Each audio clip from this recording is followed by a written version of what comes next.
认祖归宗的第1页，哥哥爬上我的床，他绑定了骨科剖文系统，我绑定了双向奔赴系统。我俩正互扒衣服，贾千金闯了进来。春风得意马蹄疾，我被金车玉辇迎回白玉京，作为王府遗失的真千金。我叫李可爱，是个21世纪的小道士。穿进惊悚游戏魂断白玉京后，我成了没见过世面的乡野村姑。更倒霉的是，我绑定了傻叉作死系统，他总是出其不意地给我 A、B 选项，在我本就深陷泥沼的境遇里火上浇油，生怕我死得不够难看。比如王府接我回京，路遇一只狗熊偷苞米，系统宿主请选择 A 猛扇狗熊18掌， B 单手扛轿绕白玉京108圈，害得我不得不和狗熊大打一架，差点惊掉王府管家的下巴。哎，很多时候比起求系统帮忙，我更祈祷他能闭嘴。至于这次进京吗？表面上我是真千金认祖归宗，实则怀揣着一个重大秘密。进城当天，长街两旁杏花簌簌飘落，煞是好看。围观的百姓议论纷纷，找了整整10年呢，总算把这位小姐找到了。那贾千金怎么办？听说哭了好几日了。哎呀，王妃大人温柔慈爱，一定不会厚此薄彼的。小侯爷和王府联姻，如今真千金回来了，这个未婚妻的人选是不是要换了？我悄悄掀开1寸轿帘，透过缝隙，我瞥见百姓们的脸，顿感说不出的怪异，像狐狸。拥挤的人群一层叠着一层，每一张脸都很像，但也只是一瞬的恍惚，他们的脸就恢复成人类模样。我被平安送进王府，王府不太平安。一进王府的大门，晴天朗日的，一股阴森冷气直钻毛孔，我从头到脚的鸡皮疙瘩都被激起来了。贾千金皇府灵手执皮鞭站在大门口，一双杏眼正盛气凌人地瞪着我。一看见我，他一鞭子就抽了过来，我急急闪避。姐姐好身手！贾千金昂着头，目光恨恨。小妹方才见你鬼鬼祟祟地溜进来，还以为是哪个憋着坏的狗奴才呢。呵，本想出手教训一下，谁知竟是姐姐。这个借口太拙劣，他摆明了是等在门口，想给初来乍到的我一个下马威。第一鞭没抽到我，他很不满，眨眼又找借口。姐姐，这里蚊虫难缠，妹妹帮你赶蚊子。啪，又一鞭子抽过来，我装作慌乱，屁滚尿流的躲避。两旁的仆从则麻木地看着贾千金鞭笞我，他们神情呆滞，机械的求情：林小姐，不可呀，不可呀，不可呀！哎，这 NPC 们也太敷衍了吧！紧接着，让我最担心的事情发生了，我的系统兴奋起来，哇哦，刺激！我心里一个咯噔，千不该万不该，不该让他兴奋。果不其然，下一秒，宿主请选择 A 抱住黄甫林，强吻10秒 ，B 一巴掌把他扇到外太空。我呆了2秒，果断选 A， 理由很简单 ，B 我做不到。眼看着骄狂少女又要一鞭子抽下来，我猛地扑向她，吻下去。10、9、8，黄甫林彻底懵逼，他呆怔3秒，想甩掉我，可我像树袋熊一样跳到他身上，手脚并用，把他抱得死死的。7、6、3、2、1，终于搞定。我松懈下来，跳回地上。黄甫林崩溃地指着我：“你！”他话没说完，把鞭子一丢，捂脸逃走。我正为刚才的梦浪之举感到难堪，忽听一声哀呼，我的儿！苍翠的竹叶被拨开，竹林里走出一位美丽优雅的贵妇人，身后还跟着一众奴仆。她面孔苍白，像敷了层面粉，脸颊飞着2抹红霞，额心画着雅致的花钿，细长的眼睛很怪异，像狐狸。母妃总算找到你了。小时候，母妃总给你唱童谣，还给你买过小兔子灯笼，你还记得吗？王妃哭哭啼啼，明明在哭，可她的眼睛却笑眯眯的，唇角也对着诡谲的笑。我一哆嗦，记得才怪。我只知真千金7岁时走丢，王爷为安慰悲痛欲绝的王妃，收养了一个假千金，从小当眼珠子似的呵护到大。什么童谣，什么小兔子灯笼，我一个穿越的，怎么可能记得？玉盘珍馐摆了一桌，晚膳很丰盛，餐桌旁只有我和王妃，老王爷不在家。假千金耍脾气，不肯吃饭。在母亲大人笑眯眯的注视下，我小心翼翼地夹了一口清脆欲滴的小菜，两眼霎时变成爱心，太好吃了，一股清气直冲天灵盖，我从没吃过这么好吃的东西。他却不吃，他直勾勾地盯着我流口水。不只是王妃，一旁伺候的丫鬟婆子们也全直勾勾地盯着我流口水，我脑门冒出一大把汗。我想吃饭，他们却想吃我。系统的尖笑声响起，宿主请选择你的台词。 A 母妃，您长得好像狐狸呀。 B 母妃，您和大家都长得好像狐狸呀。我脑门冒出3条黑线，狗系统，我看你丫挺像狐狸。选 A 选 B 区别不大，横竖都是找死。我轻咳一声，亲昵地扯着母亲大人的袖子，睁大眼睛，半天真好奇状。母妃，您和大家都长得好像狐狸呀。反正都是作死，不如死得更彻底些。此言一出，偌大的房间陷入死一般的沉默。王妃一僵，眼珠滴溜溜的一转。周围的侍者们也一僵，眼珠也滴溜溜地转起来。我仿佛听到我的心脏在胸膛内不安分地咚咚跳动，每一下都跳得很沉。突然，门口响起一阵轻蔑的调笑，哈哈哈！你看姑像不像狐狸？一个美艳妖冶的贵公子捧着卷书，倜傥地站在门口。哦，他是我的便宜哥哥黄甫旭。夜色凝重，我躺在床上睡不着，我在等人。我们约好的。黄甫旭蹑手蹑脚地走进来，我头皮一麻，他来做什么？我等的又不是他。惨白的月色下，这个漂亮妖孽爬上我的床，我紧紧闭眼装睡。他把我压在身下，灼热的呼吸附上来，我脸红得要滴血。贵公子垂下头，凑近我的耳朵，声线轻媚带勾：“姑知道你醒着，既然醒着，就让姑快活快活。”此言落入我耳畔，如同炸雷。我瞪大眼睛，100个震惊，张口结舌道：“世子哥哥，我是你的妹妹啊！没想到游戏里有禁忌之恋。”呜呜呜，好变态！嘘，他抱住了我，在我的颈窝小啄了一下，这才更有趣，不是吗？我浑身一抖，且十分懵逼，这到底是什么品种的死变态？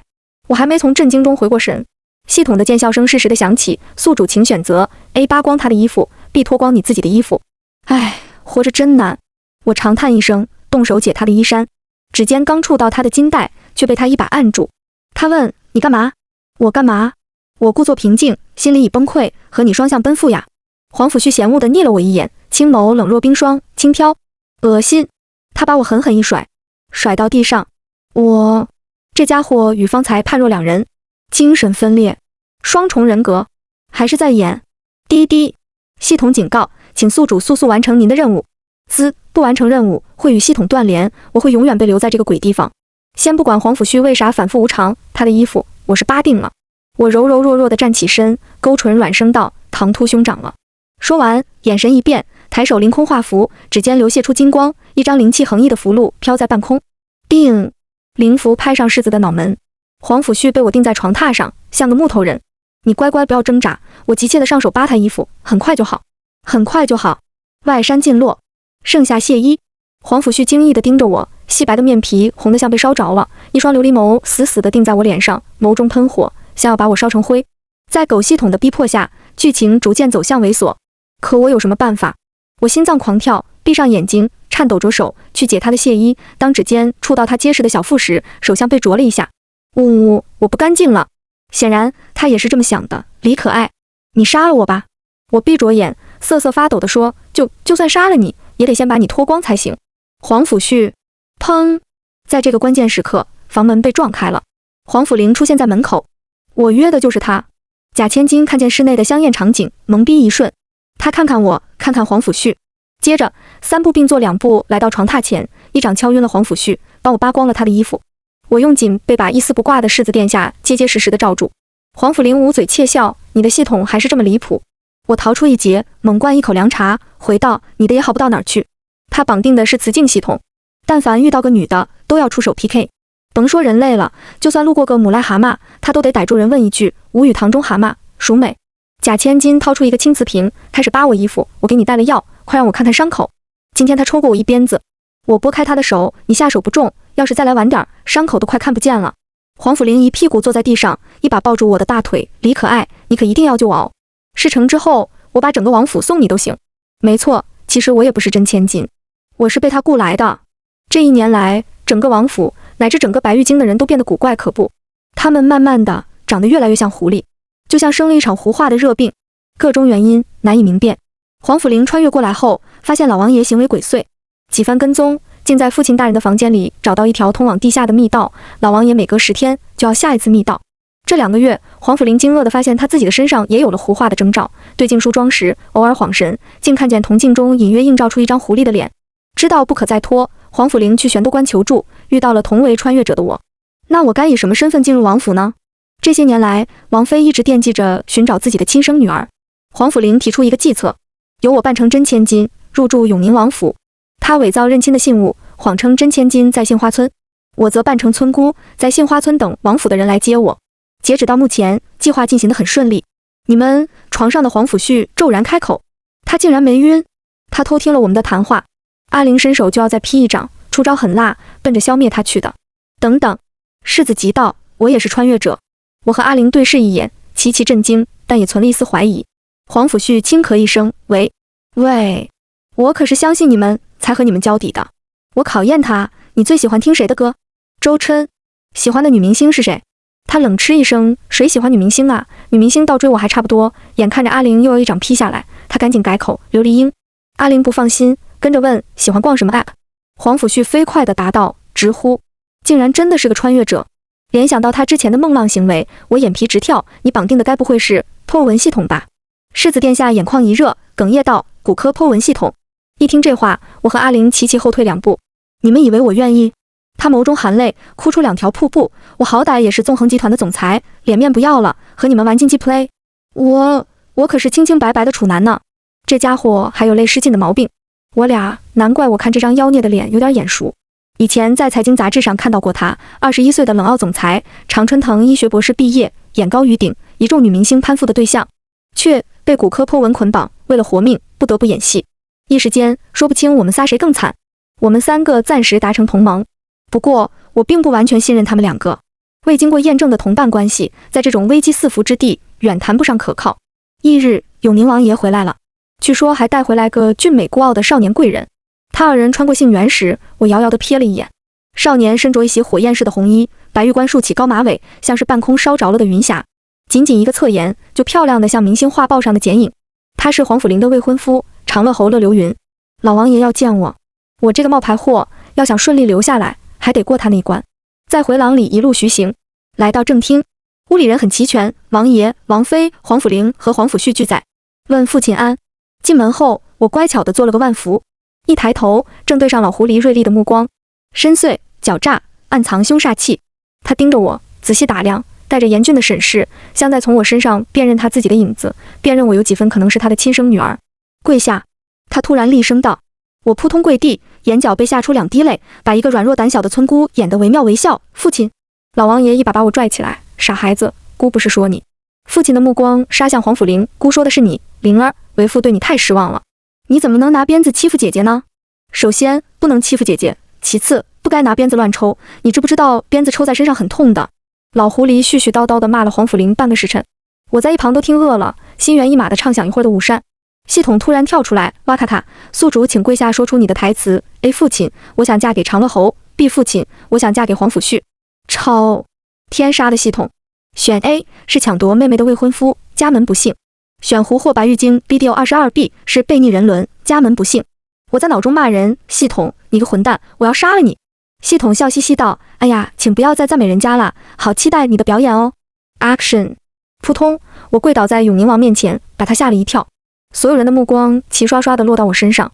父亲，我想嫁给长乐侯。此言一出，一旦惊起千层浪。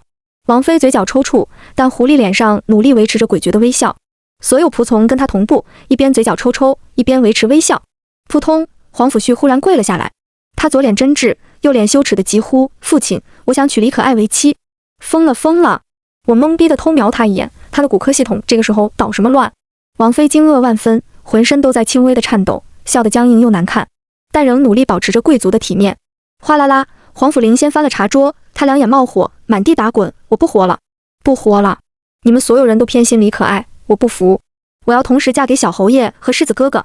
一女侍二夫，我目瞪口呆，这原子弹爆炸一般炸裂的操作，王妃的脸霎时崩坏，眼珠子差点没掉出来。所有的仆从也跟着眼珠乱翻，事情走向不可收拾的地步。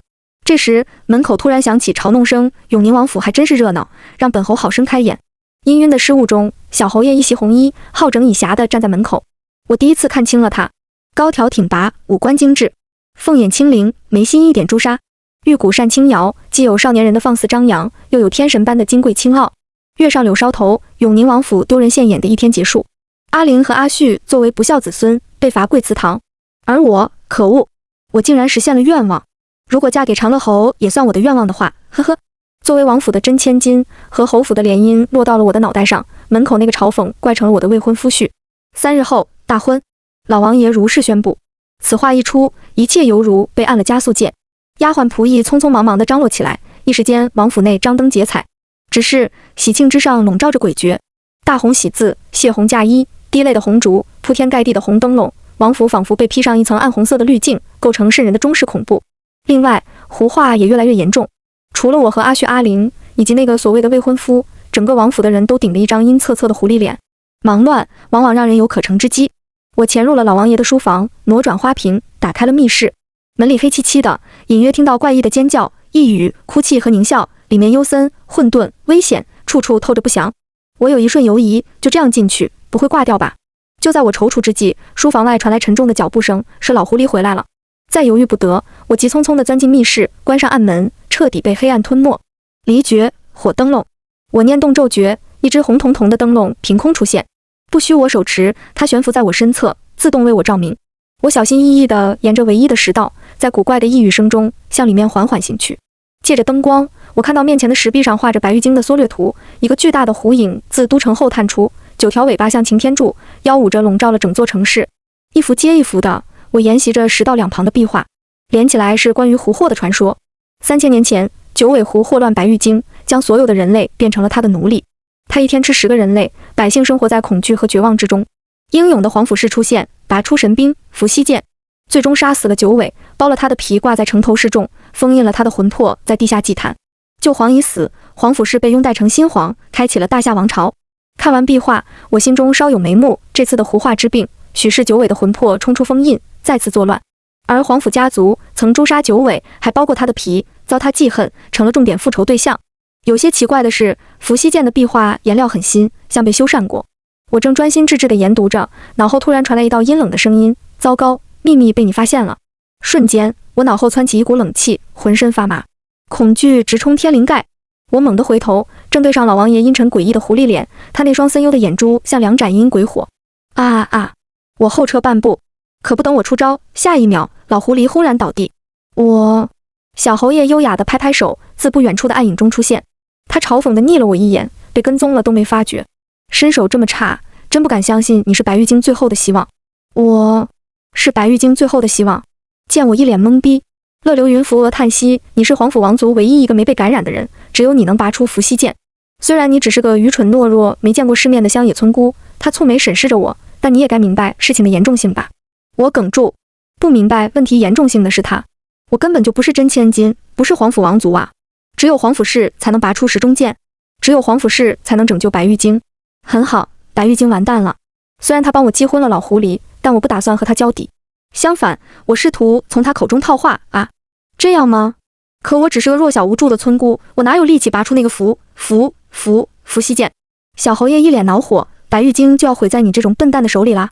对，伏羲剑。我小鸡啄米般的点头，请问这到底是怎么回事？小侯爷您来这里又是为了什么呢？乐流云就是传说中自诩聪明的笨蛋美人吧？被我一问，他噼里啪啦把自己知道的事抖落得干干净净。原来他们乐氏一族是伏羲剑的守护者，伏羲剑是击败九尾的神兵，只有皇甫一族的血脉才能将其从石壁中拔出。乐流云发觉狐祸降临时，整个皇甫王室已经沦陷，唯一的火种就是永宁王流落在外的真千金。他以为那颗火种是我。我有片刻沉默，可很快我问伏羲剑在哪儿？我想试一试。王侯将相，宁有种乎？如果我有视死如归的勇气，有战胜九尾、拯救苍生的信念，谁规定我就不能拔出石中剑呢？当年支撑皇甫氏拔出伏羲剑的，难道不正是他们心中的力量吗？乐流云说，伏羲剑在密道最深处，那里十分危险。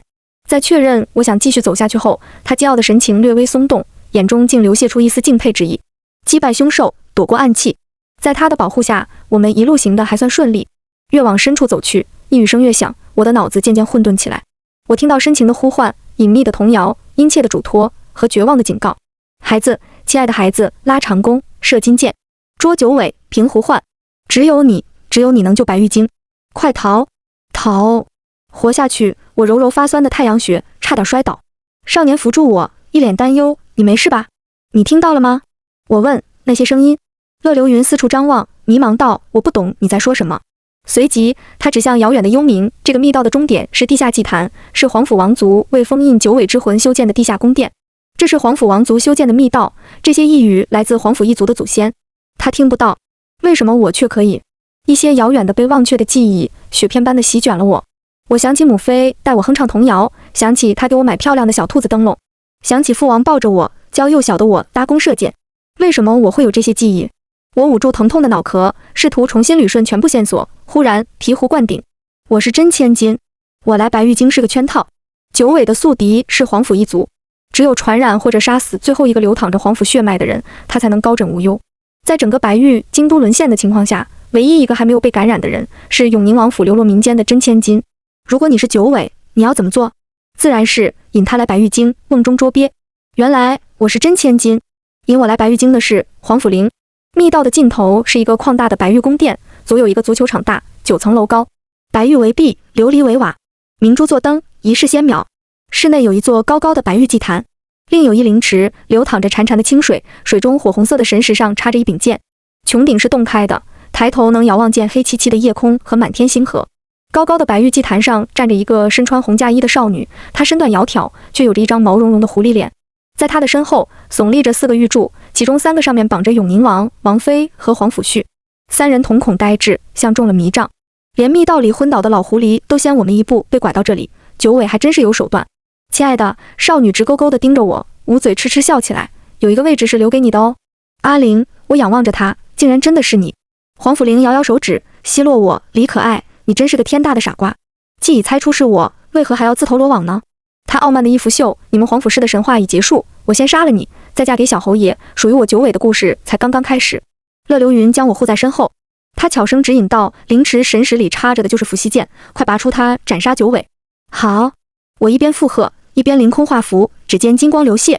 前诀，我屏气凝神，一张金光横溢的巨大灵符飘在半空。我一字一顿，七星龙渊，唰，金符中飞出一柄光芒耀目的宝剑，刺向小侯爷的胸口。乐流云惊异地回头，正对上我笑眯眯的眼睛。你，美少年惊愕的神情倏地一转，变得疏懒金傲，一双黑瞳霎时变成灰紫色。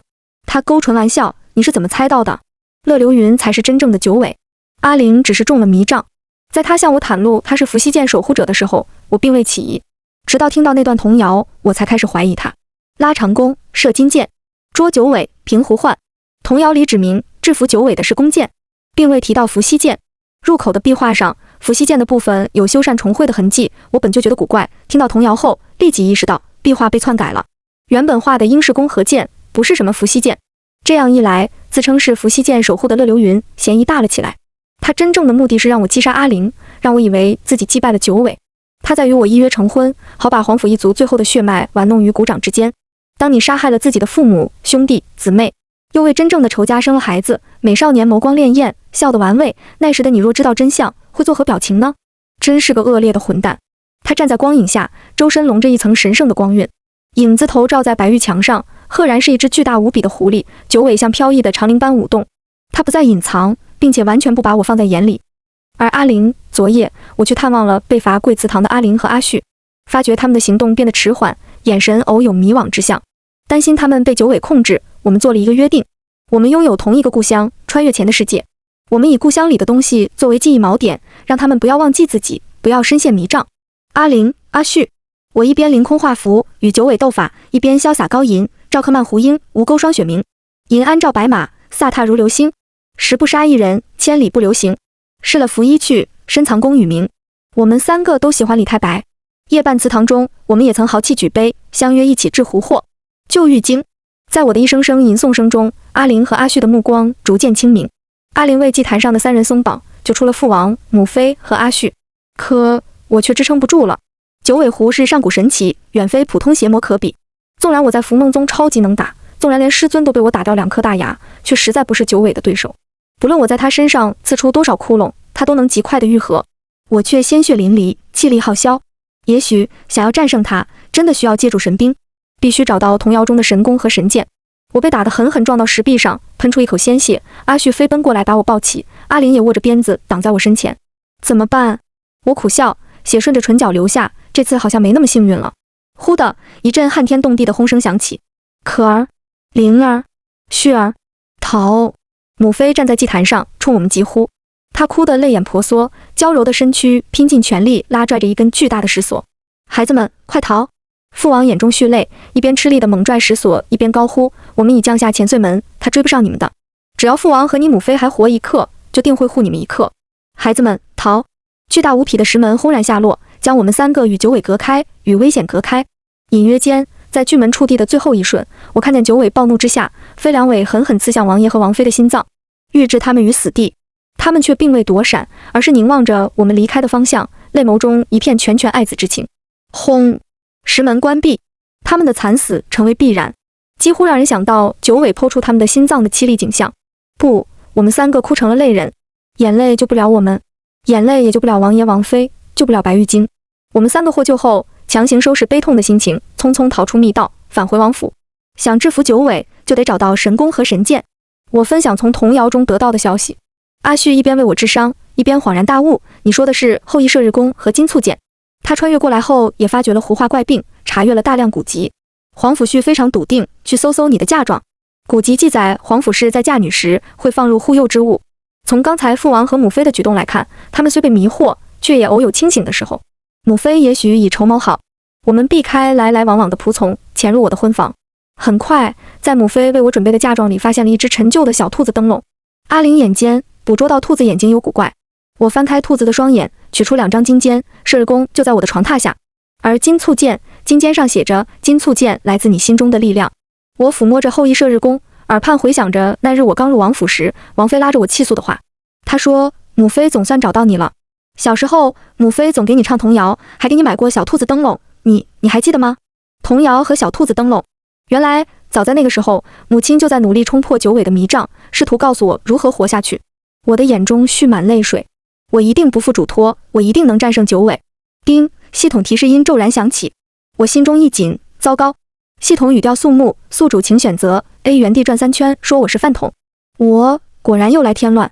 谁知系统继续道，必穿越回半个时辰前，拯救永宁王和王妃。我先是惊愕，随即大喜，系统系统哼哼2声，人家的名字是好戏系统哦，才不是什么傻叉作死系统呢。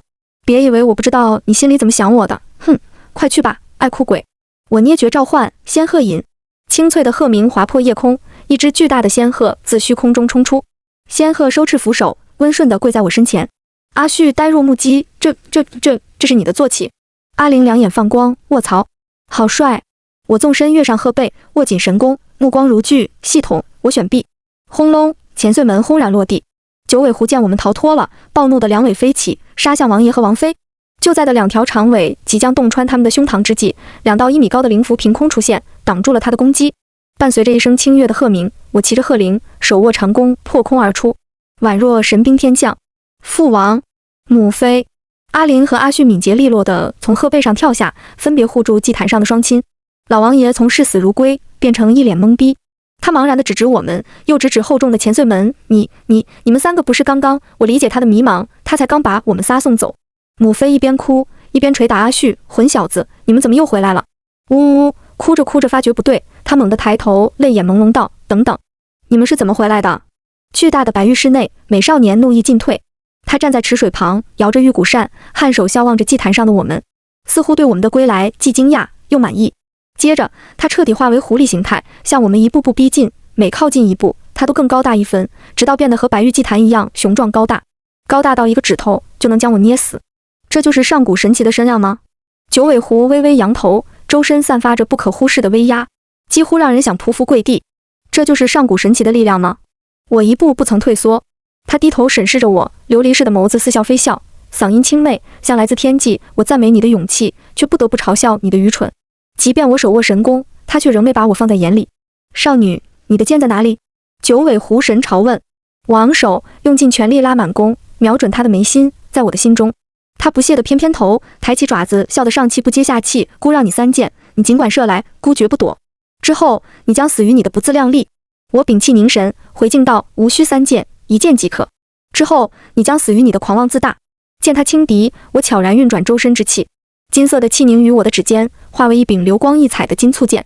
我的长发无风自舞，双眸化为2簇燃烧的星子，紧张又兴奋。虽九死一生，却已拥有即便是死也要拼尽全力的勇气。虽孤注一掷，却早已坚定为天下苍生背水一战的信念。我感到周身的血液在燃烧。我是皇甫王族也好，不是也罢，支撑我打败你的不是血统，而是一颗不想输的心。电光石火间，我调转箭头，仰身猛地射向天上星斗。新月湖，夜空中那颗名为新月湖的星斗，才是九尾真正的本体，才是他的力量源泉。金簇剑在夜空划过一道炫目的金光，在九尾震惊的目光中，星斗坠落。不，强大的神明发出惨叫，轰然倒地。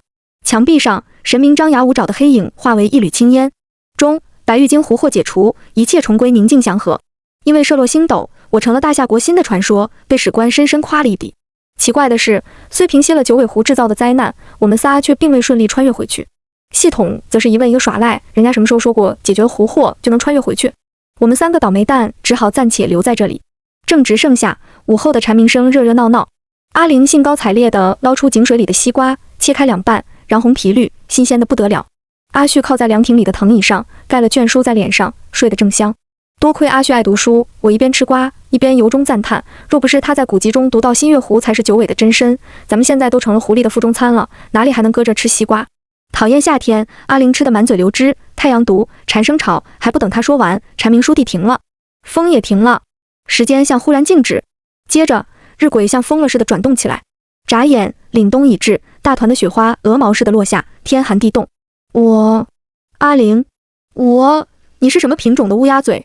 一句话竟然拨动了时间。阿旭被冻醒，一脸懵逼地看着周围，以为自己是在做梦。当晚，父王和母妃乐颠颠地拿来3封入学信函，是给我们仨的。白鹤书院，诚邀大驾。精美的信函上慢慢渗出嫣红的血字。极限逃生即将开始。番外1：狐祸平息的3日后，天朗气清，惠风和畅。我正坐在院子里剥橘子，系统突然怪笑起来：宿主，请选择 A 穿越回10年前 ，B 穿越回10年前。甜甜的橘子落入口中，我打趣道：哎呀，系统，你出 bug 了，2个选项一模一样，哈哈哈！不等我哈哈完，忽的白光一闪，转眼我被带回10年前。时值上元佳节，灯火像流淌在人间的星河，璀璨无比。白玉京的街市上，人潮涌动，遥遥的，我看见年轻的王妃牵着一个奶团子一样可爱的小姑娘，她手里还拎着一个小兔子灯笼。那该不会是10年前的我自己吧？眼看他们笑盈盈的迎面走过来，我赶紧转头，假装在猜灯谜。系统，你知道你该做什么？若让皇甫可爱留在白玉京，九尾祸乱白玉京时，他将第一个被吃掉。我心跳如鼓。3日后，按照系统要求，我将被敲晕的小女孩，童年的我，带到玄都关，交给一个神秘的道人。道人抹除了他的记忆。原来，当初拐走我的，就是长大后的我自己。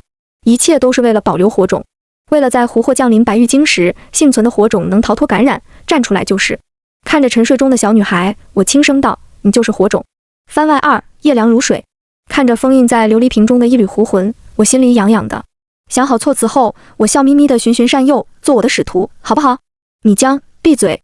他不耐烦地打断我，姑乃上古神明，一身傲骨，岂会屈居？我使劲摇晃瓶子，把它晃得东倒西歪，吐得满瓶子秽物。脏死了！放姑出去，姑要吃了你！你出来就要吃我，我自然不会放你出来！脏死了！脏死了！脏死了！小狐狸在瓶子里上蹿下跳，嗷嗷乱叫。3日后，青叶无尘，在奔流的河川旁，我与九尾结契。